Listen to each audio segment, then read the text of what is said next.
ሴትዮ እዚህ ስንቆይ የመታጠቢያ ቤቱ ሽታ ተመቸሽ መሰለኝ። አንቺንም ችያለሁ እንኳን ይሄንን ጽድት ያለ መታጠቢያ ቤት ይቀር።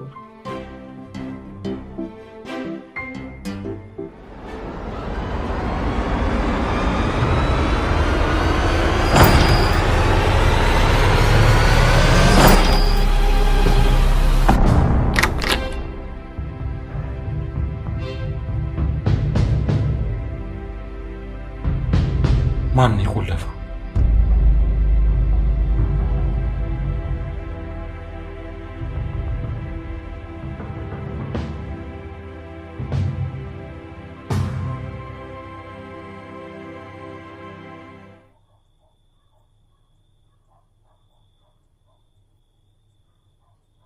አምነን እኔ የምናገረው ነገር ቀልድ እንዳልሆነ አሁን ተረዳክ አይደል?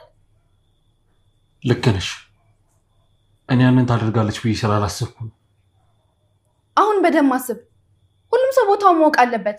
የኔን ያንተ እቃዎች ክብር ሊኖራቸው ይገባል። እሺ። ስለዚህ እንደ ሚስትነት የዚህ ቤት ኃላፊነት ለኔ ሊሰጠኝ ይገባል። ማንም ሰው ተነስቶ እንደፈለገው መሆን አይችልም። የባለ ትዳር ቤት እኮ ነው።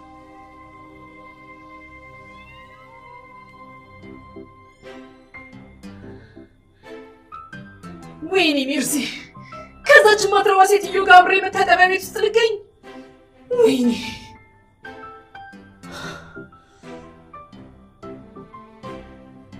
ትንሽ ከቆየሁ እሷን መምሰሌ ነው።